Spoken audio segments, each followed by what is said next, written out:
Tres Amigos, former football coaches turned insurance agents to talk about Texas Aggie football. All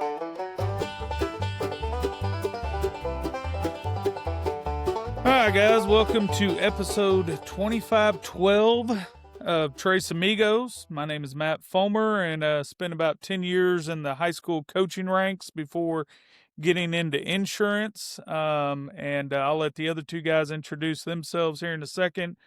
But just want to say thanks again. This was by far our best week. We had over 3,700 views on YouTube for our podcast. Added another 200 subscribers, so we're up over 900 subscribers now. So just want to say thanks to everybody that's sharing it, liking, comments. We love the comments. In fact, we had somebody comment about wanting to know what went wrong with the punt situation, both at Notre Dame and in LSU, and we're going to cover that today. So if you have something you want us to look at, whatever, mention it. Appreciate that. But we were really trying to get to over 1,500 subscribers before the Texas game. So if you could continue to share, like, comment, text it to your buddies, like Seth said in the past, help us grow this thing. We really appreciate it. And just going to take a second to speak. Yesterday, I got the opportunity to go and judge an FFA radio broadcast competition yesterday. That was really fun to do. But just want to put a plug in. If your kids have an opportunity to get in FFA at your local school, I highly encourage it. I did it as a kid. Everybody thinks it's all about the livestock animals, and that's a fun part of it. But that organization, man, they can offer kids a lot of different opportunities. As a school board member here in Hallsville, I can tell you there's not many organizations that can offer the wide variety of opportunities for such a diverse group of kids. Whether you're into livestock animals, helps with leadership skills, helps with learning how to speak in front of crowds, presenting. The girl that was judging it with me yesterday talked about her experience with the job interview competition that she participated in FFA and how she still uses that resume. So just want to give a plug to the FFA organization as a whole and just encourage listeners, if your kids aren't a part of it, definitely look into that. And man, it was kind of cool because obviously A&M having that huge agricultural school and everything that they impact there. Walking into that contest, I had lots and lots of ag teachers stop me and say, "Hey, you're that podcast guy. You got that podcast." So appreciate all the listeners there, but just wanted to give a plug for FFA. So Mark, tell us about yourself, boss. I spent 20 years in the high school coaching ranks. Worked a little bit for the University of North Texas football. Before that, got into insurance about 4 years ago, and just liked Aggie football. Grew up in Aggie. A lot of family members are Aggie. I didn't go there because there was more money at other places for me, and that's kind of why I had to choose the money route, because that's the only way I got through college was for someone else to pay for it. But anyway, just love Aggie football, like breaking it down. So that's my story. All right, Seth, what you got, boss? I jokingly tell people that I went, everybody says, well, he went D1. He went D1. Well, I went D1 in FFA, basically.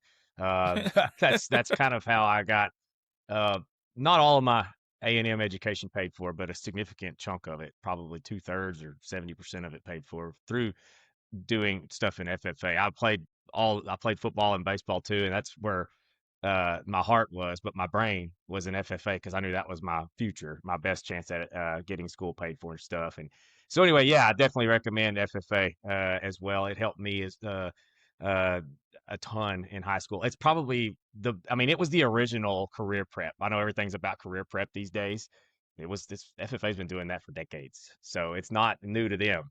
A comment, you talked about a YouTube comment. We had somebody ask, I can't even remember where I saw this comment, that said, "Hey, can you look at all the opponents the rest of the way?" And let me just tell you that we're really doing this podcast to be a microcosm of what a coach's weekend is like. You get the game film, you break it down, you say, here's where we were bad, here's where we were good, here's what we're going to try to get better at. Then you look at the next week's opponent, and that's it.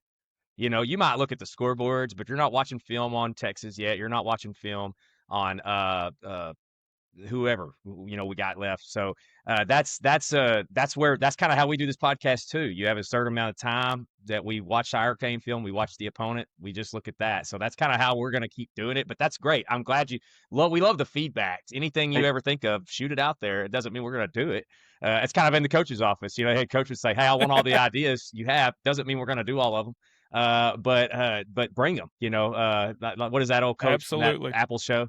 He says, "Don't bring an umbrella to a brainstorm." I love that That's quote. right. That's yeah. right. So anyway, yeah. So tell us what you like, what you don't like, what you think we could do better of. That we would love the feedback. So just want to say this too. Just a reminder. I'm not going to go in depth on this because I went in depth on it a few podcasts ago. But long story short, we have been. I don't like historical statistics for a university outside of the current coaching staff. Does that make sense to everybody? Like I can't stand like this is to me the difference between like fans, like casual fans and like real ball knowers is casual fans lean on the history. Well, A&M's never done that. Who cares? Clemson had never done that for 30 years prior to what they did. And that's one of the reasons why I like Josh Pate so much is because he talks about how and especially in the coaching carousel world, like that people think coaches look at jobs like the average Twitter college football fan. They do not look at like how a historical program has performed versus the job. It could be completely different. I'm not saying some places like Ohio State where they have the history and the job, they got both. But like some places are looked at as, hey, this is a good job. Okay, maybe they haven't won a national championship in a long time or whatever. This is a really good job. That's what A&M is. And so that's where, like, just to come off, I don't know where I got down that, but Elko off the bye week has been elite. We have been terrible off bye weeks going back to previous administrations, right? But I'm looking at Elko from Duke, and I'm looking at Elko at A&M. So I'm very excited to see how we look on a road game, a third one in a row, right? Third road game in a row. Off of the bye, though, against a very well-coached Missouri team. Dare I say, the best coach team we have faced this year. So, anyway. Ah, that hurts me. I know it. I hate it.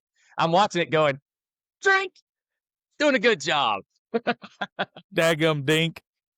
I bet he don't show up with a blanket this year, though. No, I don't think so.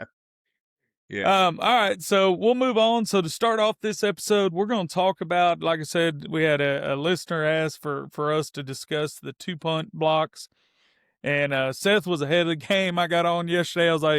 I was at my daughter's practice. I was like, I'm gonna go ahead and look at this, see if I can put some insight to it. And I look at our notes, and Seth's already got this sucker broke down. So I'm like, well, I'm just gonna let Seth roll with this. He's pretty much got it. I mean, everything he saw is exactly what I saw. So Seth, tell us what you saw in those 2 punts. So the punt, we are, and I know a lot of you guys. Let's just talk about before I even put the slides up. The punt formation in general has come a long way. There's been a lot of innovation in football over the last 10 to 20 years. There's been a lot of innovation in football going back to the 1890s to now. But the punt formation has seen a pretty wide array of innovation. And we do I'm not going to call it unique but we do a not what I would call normal punt formation. Maybe somebody else would say that's normal these days. And we're doing it to try to help with coverage. We're doing it to try to, angle punt things and things like that. But sometimes like getting into it in depth, both of our punt blocks have come in a similar formation where we have only a guard. All right. Which I'm just using the O-line names for this. Only a one surface side is what I call it. Both punt blocks have happened in that situation. Now, what caused them? I don't know. Like Mark always says, we aren't in the field house. We don't know how this is coached. We don't know each individual's job as it's drawn up in the playbook. But I can tell you that this was where the punt block came from, number 10 through the B gap. Now, when I watched this, I thought, and everybody, I've heard Twitter talk about it. I've seen it on forums that Regis was responsible for that. But when I watched how we adjusted to this later in the game, we actually manned up the 3 surface side to the inside versus punching out. So I don't know if Regis was responsible for that. I don't know if Regis was supposed to make a call. I'm just showing you how it got blocked, right? Like, so that's where, once again, people talk about when they watch ball, they try to talk about it like we don't know how this is coached, if there was a check supposed to be made or whatnot. Go ahead. in both the ones that you're going to look at, you're going to see a guy move Yes. late.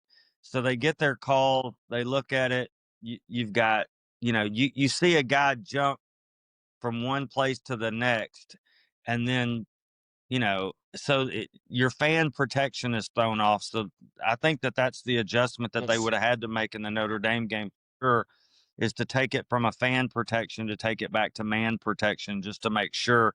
That way, if a guy jumps from the man side to the fan side, and for people that don't know, a lot of times you'll see they'll man up one side, usually the short side, and then they'll fan the other one, which means I have everything from my nose out. When I say fan, everything from my nose out. And so, I will say this on college and high school punt protection stuff. You don't see it in the NFL, where the fastest, best athletes and the best special teams coordinators live. You never see all these goofy punt formations and spread formations. Just, and I know the Cowboys had one block last night, and that's just because the guy got his face beat in. But they had a guy on him. He Right. got his face beat in. But simple is better.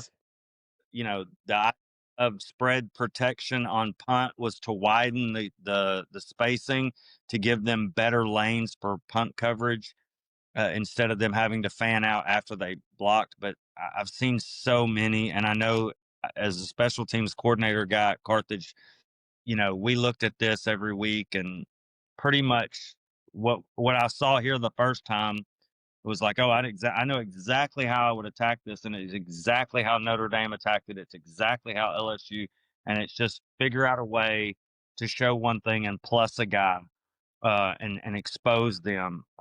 Again, if Regis takes the inside guy, it's probably not going to get blocked. Let the guy that has the farthest to go come to block it. It's really, But it's the same yeah. thing, It's and we leave a yes, guy. and it's similar. We talked about, when Reuben Owens had his issue with the pass protection. We said basically it's like, if you're protecting, if you look at gaps from A gap, B gap, like the closer to A it is, the more important it is. And so, like, if somebody blocks a punt from the D gap or wider, that's on your snapper and your punter at that point, right? Like, that's how. And so that's, both of these came from A gap and B gap. So tighter gaps that should be taken care of somehow. We don't know exactly schematically how it's been drawn up to do it, but you can see on this, and it's very similar. You don't know how Elko has such great success rushing the passer. Mark has outlined it so much, how he gets their man side set and then overloads it. That's exactly what they did here. Just like you would rush a passer, just like we wrecked Auburn with on the defensive front. And you'll see, like, somebody said, well, the deep snapper should have taken care of A gap. I'm just going to be honest with you. Schematically, if you're leaving your deep snapper responsible for A gap, you are schematically beat. I don't care. That's not something they need. They need to just be, they're a bonus, but you need to have the gaps taken care of outside of the deep snapper. So that is where both of them came from. It's and like you said, Mark, as I watched this, all I kept thinking of was, man, simple sometimes is the answer. Simple sometimes is the answer to everything. The old KISS method: keep it simple, Yeah, stupid.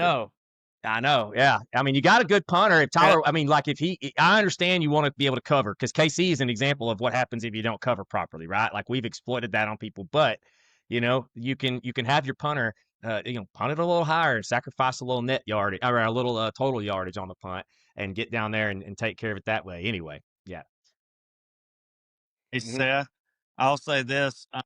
So Scott pulled me in on a Wednesday. Scott Surratt at Carthage, when I was doing special teams, and he would do this while I'm over there teaching history to kids. Scott pulled me in. He waited for me at the door. He's like, "Hey, come here," and he'll pull up a film of a team's punt that we're about to face, and he's got it ready to go for me, and he just says, "Tell me what you see," and hits play. Now he already knows the answer, right? He's been looking. Yeah, this happened to me too. And he's not going to tell me. He's not going to tell me what he wants to to see do. if you can identify it. Right. He's like, "Tell me what you see." So he hits play, and I go, "They're fanning both sides. So they're doing fan protection on both sides of the deep snapper." And he goes, "Exactly." Like, I got it right. I felt so good. And then he's like, "All right, how do you attack it then?" Since I was the guy that was responsible for it, as the coordinator, he was going to let me, and I said, well, here's what I would do. I would show one thing, and I would plus a guy to their short side fan, and he was like, yeah, absolutely, and we drew it up perfect, and we ran it perfect, and the poor kid, he forgot that he was not just rushing and blitzing. Evidently, I forgot to tell the kid, your job is to block the punt, because he ran right by it. So Yes. Hey, but let's just give a quick shout out, Hey, what Mark. was that old story you said, Mark, about that kid that fumbled the ball and he came off and said, no, Nobody told me. ain't nobody told me. That's right. nobody told Hey, me. Mark, let's just give. Hey, I was the special teams coordinator the last 6 years of my career too, in a school with no soccer program. We had no kickers. They were all like from scratch. And let's just give a shout out to the special teams coordinators that are coaching on Friday nights, because holy cow, there is not a more nerve-wracking coordinator job to have, in my opinion. That goes without complete recognition of anything, right? It's like. And then you've never lived until you're the special teams coordinator. You've got one guy on 5 units, and then he gets hurt. He has a cramp, and you are in the press box having to relay the message through the other coaches. That's right. Hey, go tell Bobby. Go tell Bobby he's the left gunner on punt. Okay, now I need you to go tell Taylor he's L2 on kickoff. Now I need you to go tell Sam. He's second line on kickoff return right for anyway. It is a mess, and it is nerve-wracking. Yes. And then they come back, and then you have to relay the message. Oh, hey, so-and-so's back. Tell all those guys they're back. And then you've got 12 on the field on the next kickoff. It is a lot. It is a high intensity coordinator spot to be in on a Friday night. Let me tell you. Yes. I will say, being the special team guy at Carthage for a couple of years, I learned some choice vocabulary on the headsets during time. That's all I'll say. Oh man. All right. Well, there's your explanation. I don't know if it's positive or negative, but the punt was not. It wasn't the same weakness both times on why we gave up the punt. So, all right. Yes and no. Yeah. Similar to different. Yeah. Weakness and scheme. Different sides. Well, not same person. So. All right, so moving on, let's get ready for Missouri. I saw they're going to be in all black. I hope we go all white. Anyway, so they base out of a 4-down, normally in a 4-2-5, but they will go 4-3 if they think it's a run down. 4-2-5 is passing down type of situation. Missouri's defense is good. They rank number 1 in total defense in the SEC, ranked 3rd in points allowed per game. They're giving up less than 100 yards on the ground and have the lowest amount of passing yards per game. They give up at 155 yards per game. So they do have a good defense, in my humble opinion. Their front four is their strength. The front four is really, really good. So we're going to have to be good up front, but fortunate for us, we have been good up front. Knock on wood. Let's hope that continues. But their main guy up front, and they've got a couple different guys up front that can play. But the first thing I took away is this is like transfer you, which I guess is more common. I mean, you look at our guys, we got transfer guys too, but all 4 of the starting defensive linemen, both linebackers, and I think 3 out of the 5 secondary guys are all transfer guys.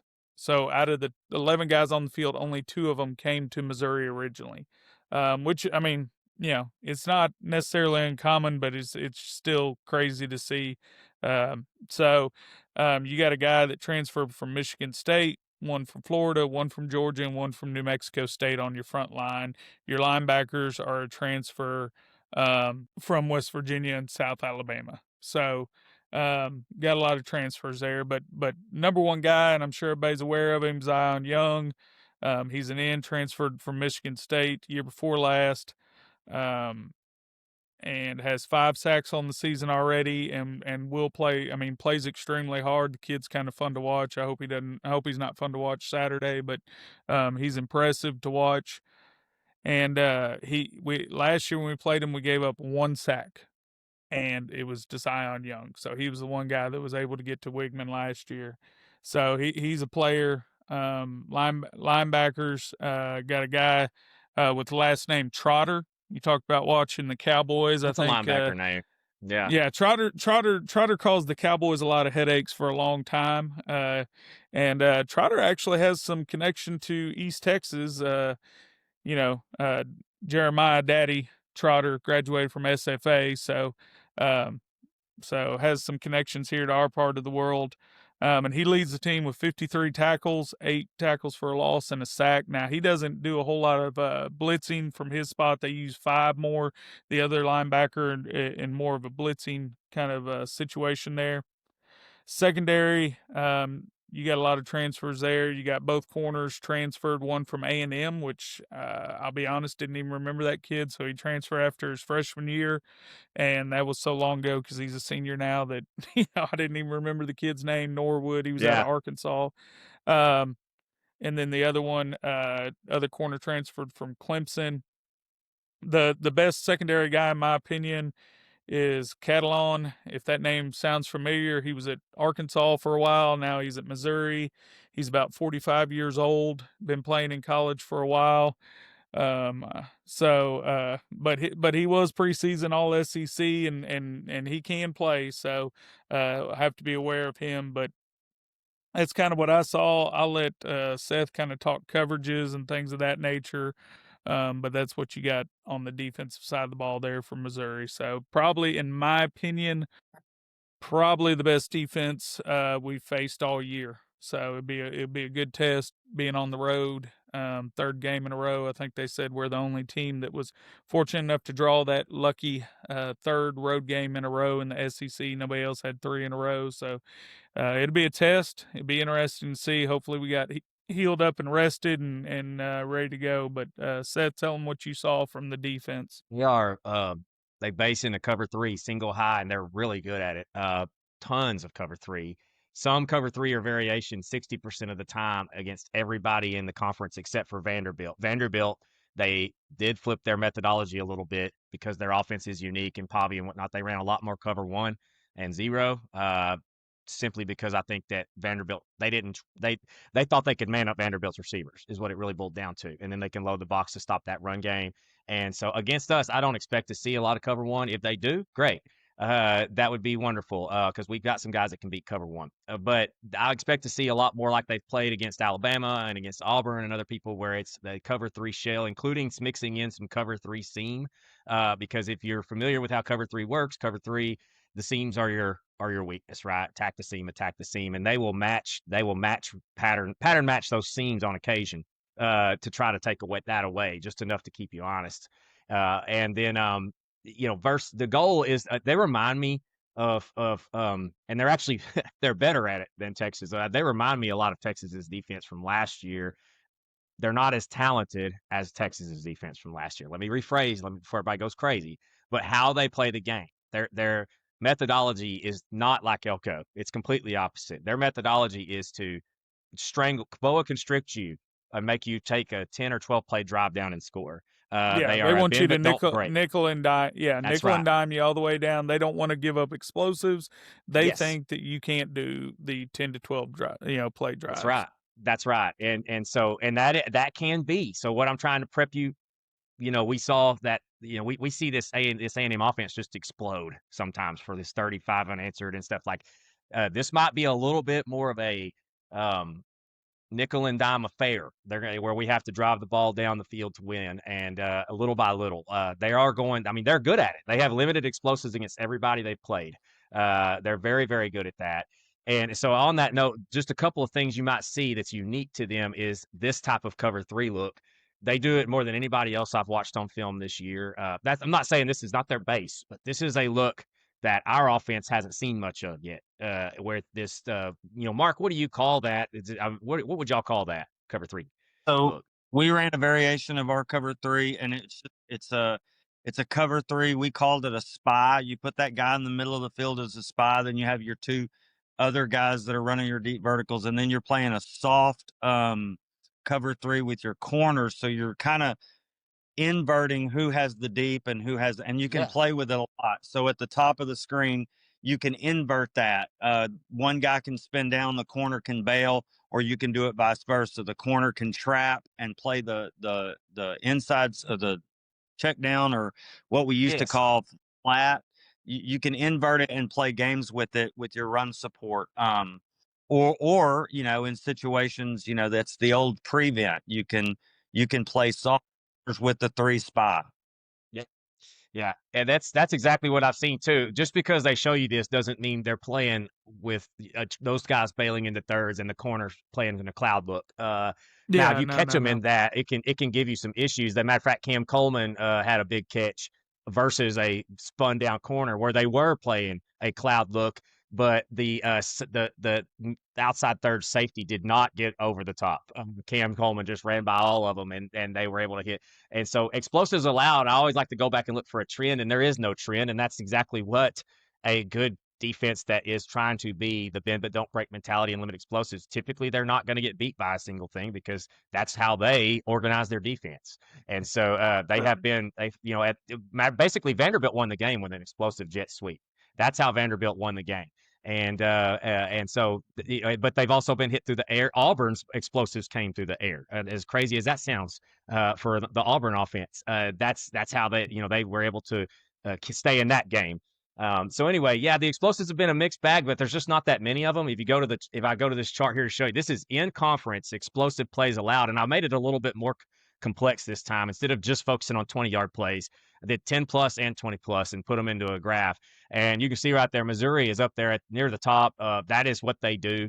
And they're kind of a boa-constrictor team, because if they can limit your explosive plays and you make a mistake, then they can run that wide zone, which we're going to get to in a minute, and salt that game out, with a win. And that's kind of how they've won the games they've played in. They have beaten rosters that are better than theirs this year, in my opinion, to have more talent. So, Seth, yeah. Seth, I have a question. So, in my mind, if I'm coaching the defense here, where the back set determines where I'm showing that soft opening. So at the top to the strong side, the back set over there, so they look soft over there. Does flipping the back force them to trigger a guy and kind of expose who they are? You would think that it would a little bit, because if they get the back to this side, they've got to deal with the wheel route with this tight end and receiver running people off. Would that expose it? Would they spin somebody down, zone to them versus zone away, things like that?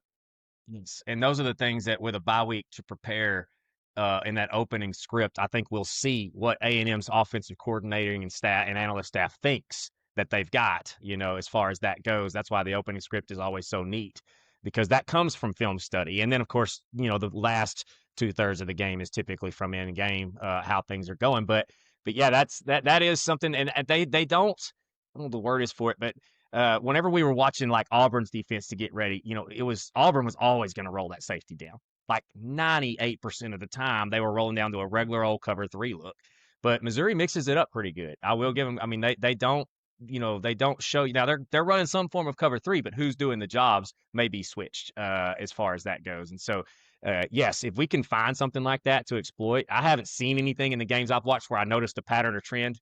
Like, I probably would have found something like that if I was watching it for my job, like we used to.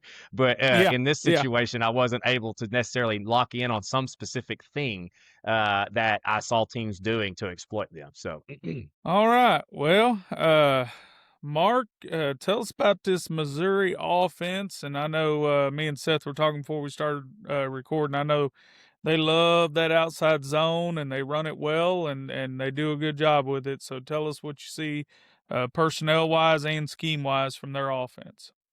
It's what offense is today. It's like 80% of the teams run this stuff. They're going to run their base zone, which is just, they're going to double team a tackle. They're going to base everything, and they're just going to run some inside zone.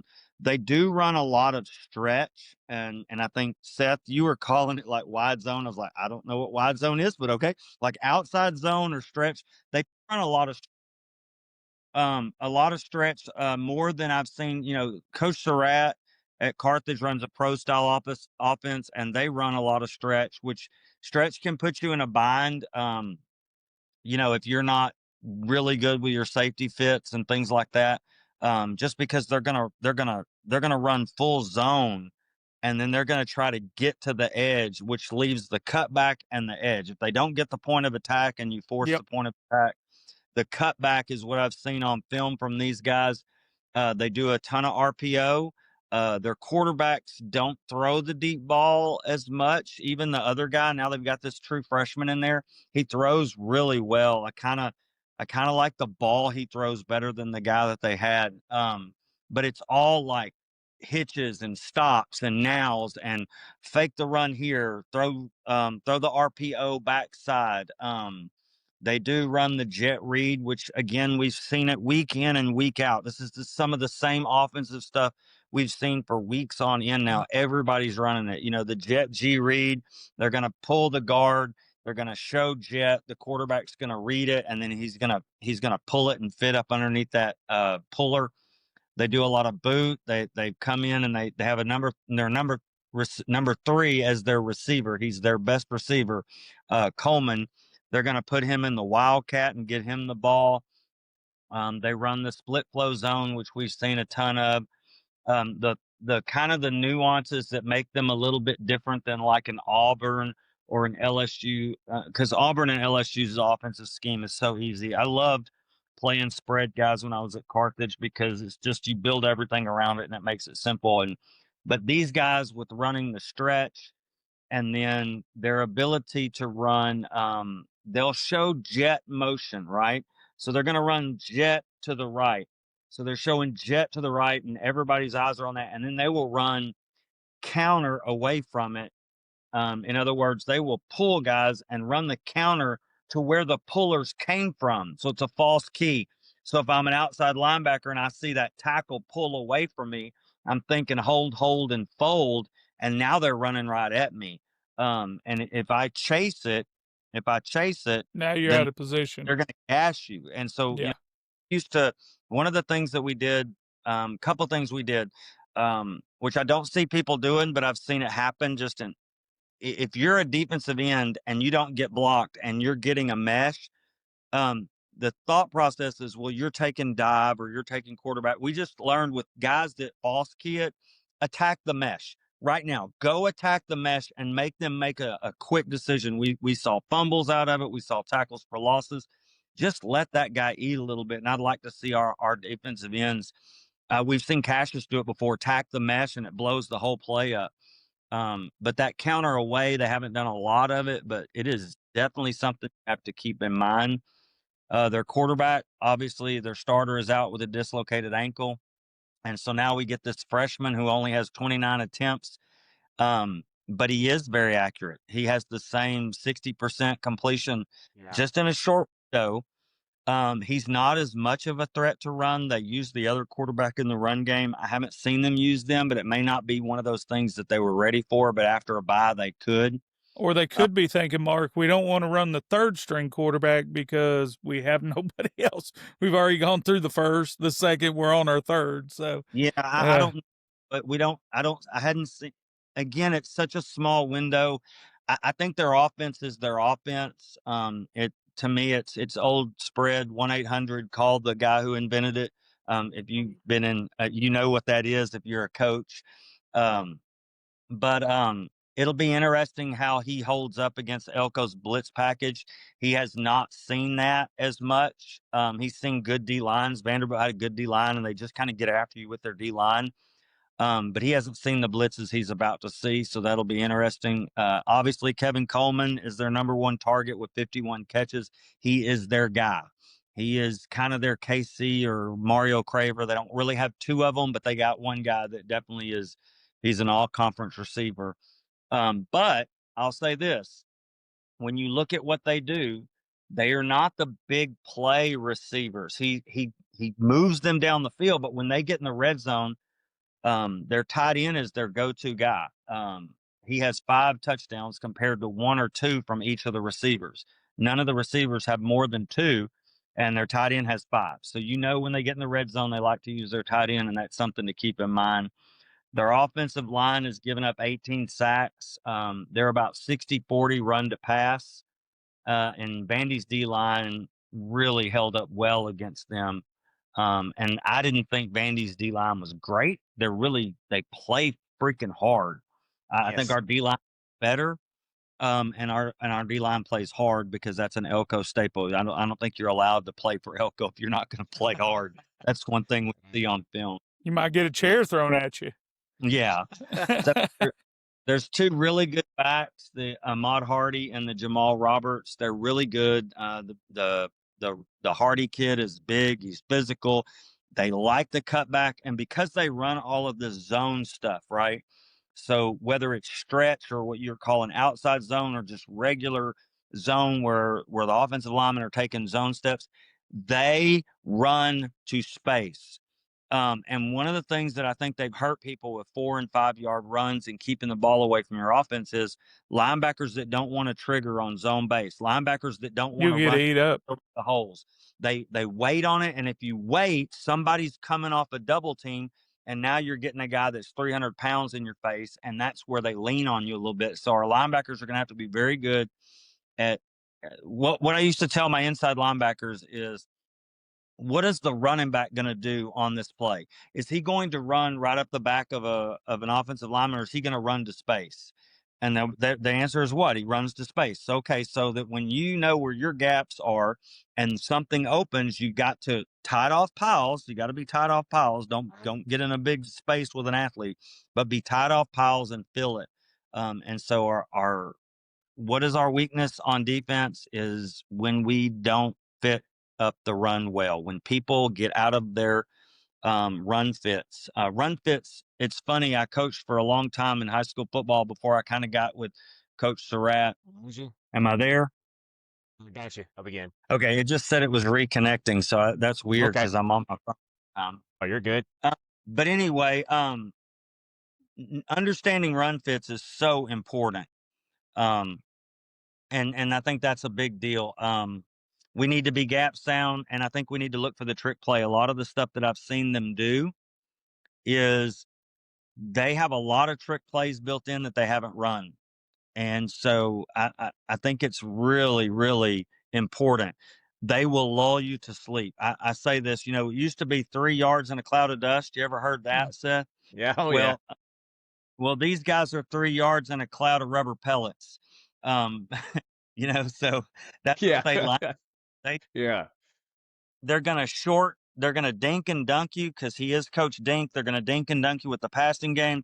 They're going to get 3 and 4 and 5 yards on the run plays. And all of a sudden they'll hit you with a big, reverse pass or something. All of that stuff is built into it. And so we're going to have to be ready for that.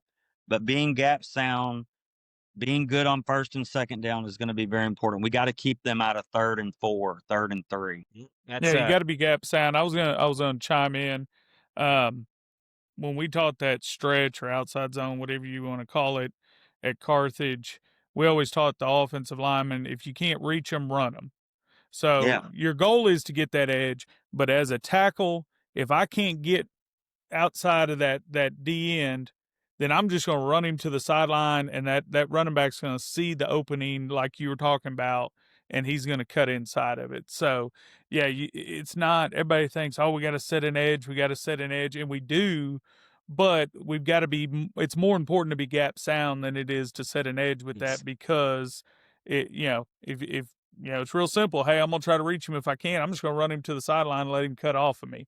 And if you don't have a linebacker or safety filling that hole that just got created, you're in trouble. So, and I'll saying, Matt, one of the things that when I coached D-line was if a guy is zone blocking me and I get to his hip and he starts to push me, my job is to build a wall right there and just clog it all up to where all of those other zoners are going to run into him, and I'm the edge. But I only set the edge if I'm in my gap and I feel the pressure of him trying to push me wide.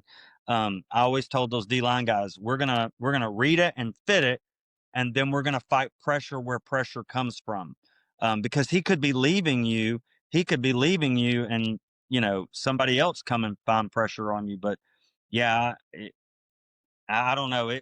It's a simple scheme, but I think they run you to sleep a lot of times. Yeah.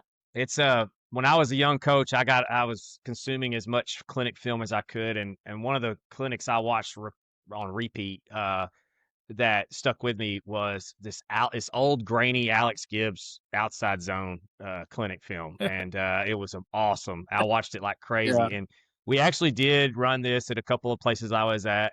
And one of the years I was the OC, we tried to major in this. We ended up becoming better at counter. That's how high school football usually works.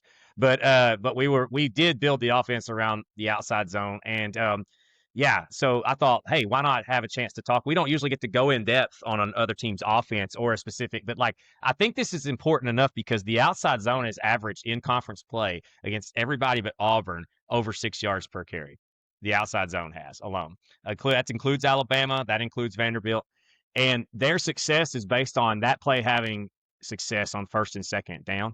And we always talk about how Elko in third down can get after you. Well, it's because he gets people into third and 8 or more so often. That allows him to. So I think stopping this scheme and the things off of it is crucial. This scheme is really like Mark, you said, it's so boring, but it's kind of like Mike Leach's. It's like the run game version of Mike Leach running mesh, where they did it. They do it so much they can hit you and alter the routes and so many little different things that you don't realize it. Like it looks like a different play, but it's not. It's the same play. And so the running back is coached he reads the edge block in. And like you said, setting the edge is the goal. How often that happens? 1 out of 15 or 20. Most of the time, the edge is not going to get set, but that doesn't mean this play is going to get blown up. So the old coaching points is if the edge gets set, you're going to bounce it. That's how you draw it up, but that's not how it usually happens. How it usually happens are the next two. We're going to bang it. This is the terminology used for running backs, where that first edge block gets ran out wide and you bang it up inside to the C gap, B gap, depending on if you have a tight end. And then the last thing you see is called bend it. And bending it is oftentimes where some of the most explosive plays happen because the offense or the defense has over pursued the outside zone and they have created a massive bend lane. It's not true cutback, like a zone cutback that's going to go all the way back across the field. It's just more going to bend. And because that's what makes this, like we talked about, run fits are already hard enough to fit against gap schemes and inside zone. But when you run the offensive lineman to the one side of the field, all those gaps are moving too. So everything's happening on the run. And so here I got an example of each one. Here is what a bounce looks like, where they do get the edge set early in the year versus Kansas. This is how you draw it up. Yep. You see how he sees the edge set. He continues around the outside and off to the races for a touchdown. That is what a bounce looks like. And that is what I don't expect us to have a single bounce happen because that's rule number one because the bounce is just too easy. All right. Now, what you typically see happen is the bang. This is probably what happens the most, where you'll see that edge defender gets ran out like Matt was talking about, and he hits just inside of it. Does it look that different from a bounce? No, but it's technically different on how it worked out. And you'll see how these linemen are literally running, like they are moving the gaps across the field. So Seth, they don't do the same footwork we did down in Carthage, but we literally would tell them bucket crossover and run. Like literally run, just run straight to the sideline. And as you pick somebody up, pick them up. But and so, and that's what you're talking about. It makes it so hard as a defense when all those guys are moving and you're trying to fit it up correctly and it's a challenge. Yes. Yeah, it is. It moving and then it creates a great bootleg game off of it naked because you run everybody. And so like what the offensive linemen are coached to do on that naked boot is show this exact same blocking scheme, but let the D lineman win. Just he don't know that. He thinks he's winning. And then you take pin him him. with you. Yeah, that's right. It's really good stuff. And then last but not least, here's what a bend looks like, where you see the backside angle get completely opened up. And that running back did a great job of running off that wall created off of that backside gap getting opened up huge. So when you run gaps laterally really fast, you have an opportunity for one of the gaps to just completely open up so wide. But this takes, I will say this much, a lot of times, and I don't think Trooper is this way because we've seen our backs are developing, but a lot of times the running back coach might be one of your weakest coaches on the staff. You cannot have a weak running back coach in this scheme. Your running back coach has to be a dude. He has to get those running backs because this is not something that is natural. Most running backs that know how to do. For example, I will argue that Terrell Davis is in the Hall of Fame because of this scheme. He was that good at it. I think if you Yes. drop Terrell Davis Yes. into any other offense that didn't major in outside zone, Alex Gibbs was the offensive line coach for those Broncos teams. I don't think he's in the Hall of Fame. We probably don't even know who he is, but he was so good at this. And I'm not trying to say Terrell Davis wasn't a great athlete. Don't get me wrong, but the NFL, you guys know the running But rooms are certain littered with guys are great made for athletes. That's right. certain schemes. That's right. Yeah. And Yeah. that's that one. So when you hear that one cut back, that one cut back, this is typically the scheme they're talking about, is the one cut back where you get them the ball and they either are gonna bang it or bend it. One cut, and then you're gashing people. So yeah, that is what we have to stop. And if we get them in the red zone, we have to do what everybody else has done. Their red zone touchdown percentage is 50%. It is one of the lowest in the conference at 12th in conference play. They have struggled in the red zone to punch it in. So tackling them and not allowing them to score from an explosive play, and then doing what everybody else has done and keeping them out of the end zone in the red zone, that's going to be a big difference maker, I think, defensively. I think so too. And if you look at their scoring against P4 teams, they're always in the 20s. And Yes. only South Carolina was at 29. Everybody else, it's like 20 and 23 and 24. That's kind of where they fall in. But the thing is, this run game allows them to keep your offense off the field. That's exactly right. That's what I worry about. Okay. Yeah. So on that But- note, like the Vanderbilt game, whenever I was looking back at snap counts, Missouri ran. This is not a joke. I mean, this is not inflator. Missouri ran 87 offensive plays to Vanderbilt's 49. And that is what they want to do. They still lost that game because they gave up the explosive run to Vanderbilt, but that is how they are beating people. Is that exact? No, formula. 100%. And like that's what I was saying. I think Mark was still at Carthage my first year there. We go play Gladewater, and that's all they did. They ran the veer, and they just kept giving the dive, and it was 3-4 yards a pop, just slow. And we'd eventually stop them. They'd punt, but it would take us 8 minutes to get the daggum ball back, and so it's hard to get in a rhythm offensively when you're like that. So Yeah. that's where they can definitely challenge. So we didn't want to go Yeah. Go ahead, Mark. Well, just look at their scheme. Their scheme is ball control, zone game, 4 yards, 3 yards, and a cloud of rubber pellets. And then on defense, it's, hey, let's play a big 3 shell, not give up the big play, make you earn it, right? And they lull you to sleep, keep you in a 24-21 ball game, and hope they come out on top. The problem is, we're like against Alabama. Alabama got up on them on 2 scores, and they could never recover. They were always in it. But then they were trying to do things they weren't normally trying to do. And I think that's a very big deal about this game. Can we go out there like we did last year and get up on them 2 scores and get them out of Coach Dink offense? I remember a quote I heard. I was at a clinic or somewhere and was around Coach Traylor at UTSA. And one of his first years at Gilmer as the head coach, he said, yeah, we went and played, I think it was Winsboro, who's somebody running the veer. And he goes, first play of the game, they get 3 yards, and our defensive coaches are clapping and their offensive coaches are clapping. And I didn't know what to make about that. So. Well, and we didn't want to take time to break down every game heading in. We'll do it week by week, but we did want to talk about kind of we're 2/3 of the way through the season, and at least the regular season. Hopefully, we're only halfway through the season. Just kind of concerns maybe we have and positives we see through these first 8 games. So, for me personally, my concern is the special teams a little bit. Not our offensive special teams, not our kickoff, not our punt returns, but I'm a little concerned about our punt protection, just being consistent with it. And then luckily we didn't need it at LSU because we just kept scoring touchdowns, and hopefully that continues. But I'm still not completely ready to put all my money in the bank on our field goal kicking yet. So those are my concerns. Positives is offensively, we are so stinking hard to stop because we are so multiple. I've talked about it before. That's what was so special at Carthage, and still special. You go watch Scott today, nothing's changed, but he can beat you in so many different ways. You want to stack the box, we'll sling it. You want to play zone, we'll run it. I mean, it just, whatever you want to do, we have an answer for it, and I feel like that's where we're at offensively. Last year we hung our hats on the run game and won quite a few games doing that, but this year we can still run it. our offense rush production is very, very good as a team, but we can sling it and we've got the weapons outside. So it's going to be hard to stop our offense every game. So that's what I've got for concerns and positives is just getting those special teams tightened up and then just the diversity of the offense.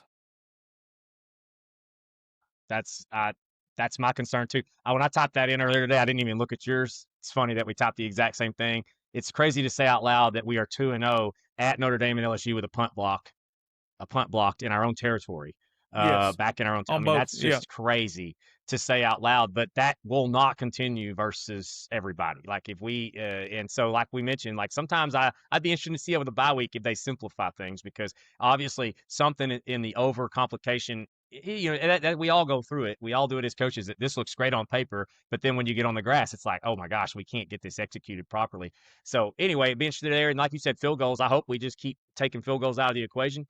But that concerns me as well because every year in the postseason we watch games decided by the leg of the kicker. I mean, I would argue that Oklahoma won their big game against Tennessee because that kicker was such a weapon with his booty shorts on. But anyway, Oh, the old Daisy Dukes. dude, I mean, you could have put him in one of horrible. those long sleeve shirts and he could have been on the volleyball. Hey, team. Like, I wanted to order a pair of those for my wife to wear around the house. I mean, I don't know. Boomer Sooner. So- Yeah, there you go.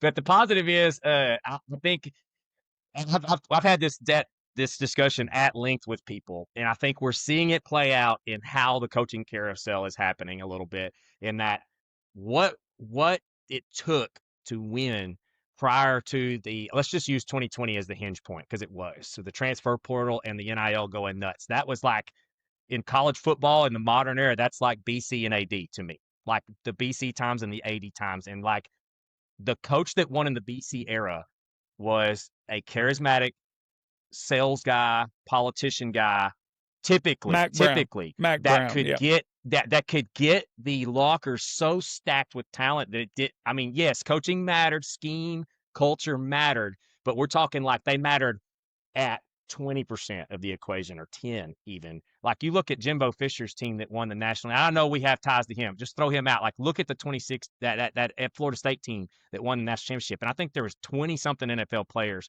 off that team. It was incredible how many NFL players came off that team. And I think in the modern era that with the NIL making it where your sales pitch ain't quite as important as it used to be. You know what I mean? Like it still matters, but it's not as much as I think it has elevated how much culture and scheme matters to more like almost at the 50% mark. Because to me, that's how Missouri's winning is they've got a really good culture and scheme going, and has won them games against rosters that are superior to theirs. And so anyway, I think Elko excels in that part. I think we were ahead of the curve, falling backwards into hiring this type of guy. And that's paying off for us now. I mean, it is what it is. You know, we took us. I mean, don't get me wrong. That may be the biggest time the 12th man stood up was that Friday night back in 2023. Yeah, when we said no, and then Elko ends up being the guy. Culture and scheme matter huge, and I think Elko wins tremendously in that regard. The offensive staff wins in that regard. And the kids have bought into it. And he reminded them, if you watch the pulse at the end of the game, I love that the last thing he said to him was, hey, we've done all these cool things, but that don't mean blank in regards to the whole season. That's exactly right. Because our goals are still not met. So we talk about the peaking at the right time. He's keeping them in, trying to get that, because I think a lot of that we'll see is those coaches that weren't so much about the culture building. It's kind of like the old talk about motivation versus discipline. Like the great motivators, motivation is a fleeting temporary moment. Discipline is a lifestyle. And so that's what you're seeing. Like the kids are saying out loud after a big win at LSU into the camera, violence and discipline travels. Like that's what they're saying. They're not shouting out people and stuff like that. And that just blows my mind that that's what they're saying into the camera. And so you've got those guys' brain. And the other thing I always like to point is Casey Concepcion is always like, if you watch the pulse or those other things, those post game, he is front and center looking up at Elko like he is his, like a relative, like he just loves the guy to death. And I've always said how much I hate receivers as a joke, because typically the toxicity starts there and goes from everywhere else. If your number one guy is that guy in the locker room, the wide receiver that is your dog, like he's front and center, loving, like, I mean, just bought in. Like that's where I think the positive is coming from throw everything else out. Like if you've got a team that believes in all that stuff and they truly are like thinking that violence and discipline travels and they're walking that walk, that is the biggest positive you could have in this modern era of college football, in my opinion. Mark, what you got on concerns and the positive? Defensive coaches, our concerns are always the freaking same. Stop the run, be good tacklers, be gap sound. Do not give up big plays. Take away the big plays from everybody we play from here on out. If we don't give up another big play, nothing over 20 yards, then we accomplish all our goals.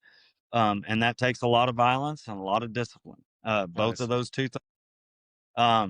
But yeah, I worry about us being gap sound and getting exposed sometimes because there are a lot of moving parts in Elko's defense. Look, he's not going to line up in base and say, okay, we're in base. This is my gap. This is what I'm looking at. It's like, okay, that was last play. Now we're running this exotic blitz and he's spinning down. And now if you get two receivers to this side, now moving to here, it's a lot. So I worry about that.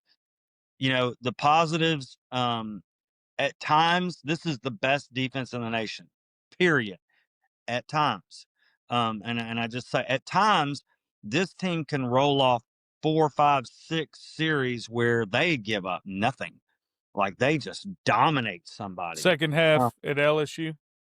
Auburn, Florida, Mississippi State. Yeah, second halves especially. Here's the deal with Elko.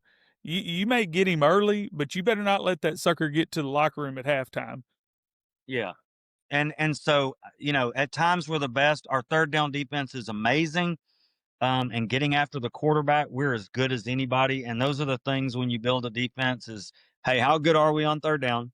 And do we get after the other team's quarterback? Because teams and offenses are built around quarterback play that is trickled down from the NFL all the way to high school. You can't win with a bad quarterback. It's just impossible. So those are the positives. We keep doing those.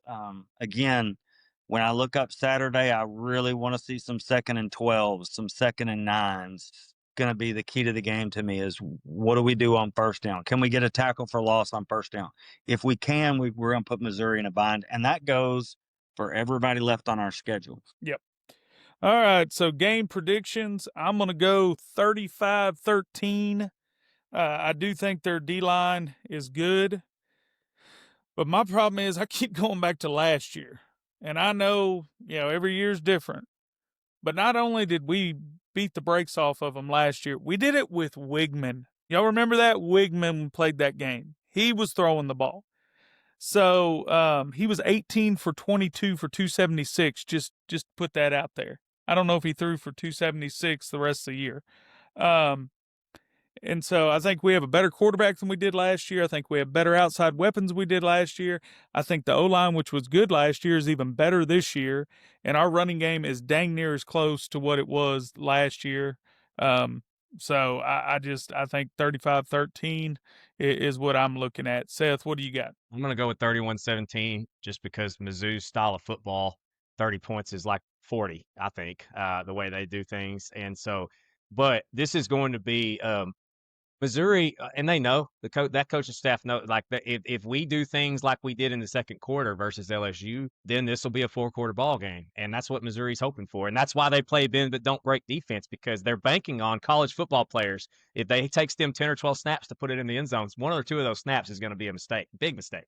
So if we can play clean head football, clean mind football on offense, this could get out of hand. I mean, that's what we saw with LSU too. It felt weird to say it out loud about a road SEC game, but this could get out of hand for Missouri and good for us is what I'm trying to say. But just to tile it in, I'm going to say 31-17 with a punctuation touchdown late from Mr. Reed.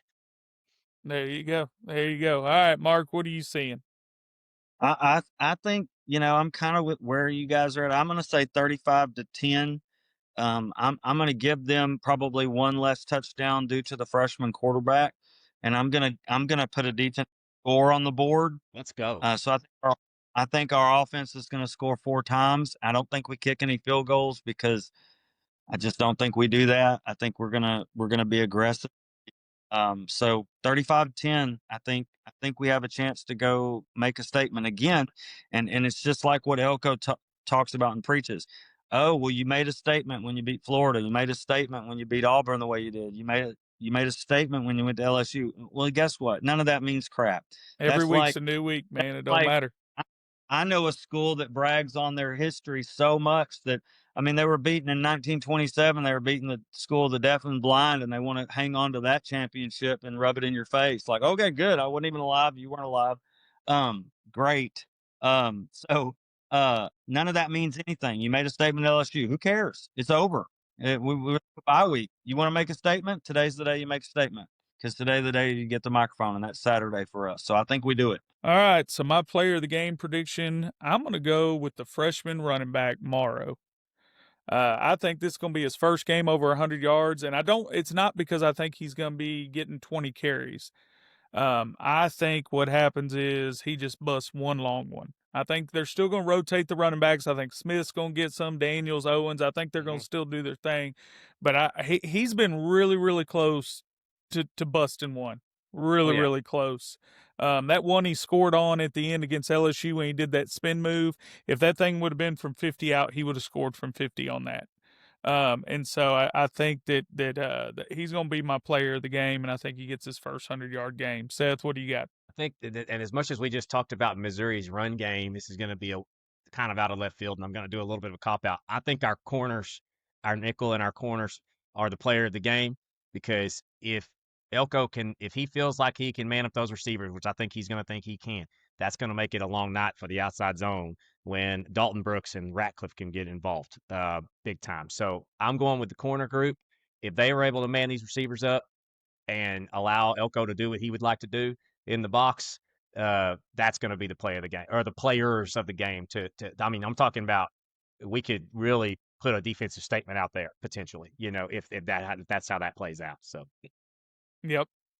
Coach Brown, what you got? I'm going with the guy that, kind of like you guys, first time I saw Morrow carry the ball, I was like, okay, that dude, that's freaking dude. Like, Yeah, he's got a different he's got level, the juice. I was like, that guy's going to be a dude. Well, I got a guy that's been lurking in the wings and kind of showing some stuff here and there. So I'm going to say that my boy Sanford at linebacker is going to have an interception in this game that is going to place the dagger squarely into the heart of the Coach Dink offense. The old Dinker. Yeah. So Miss goes down to Sanford. There you go. All right, guys. Well, like we said before, man, if you enjoy this, we would love for you to hit that subscribe button, share it with your buddies, share it with your friends. Put comments in the comments section. We put reels on TikTok and YouTube and Instagram and all that. So if that's where you're seeing it, go ahead and put a comment, share it, like it, all those things. But we really, really appreciate the support. And this is Tres Amigos signing out. Thanks and giggle. Tres Amigos, former football coaches turned insurance agents, talk about Texas Aggie football.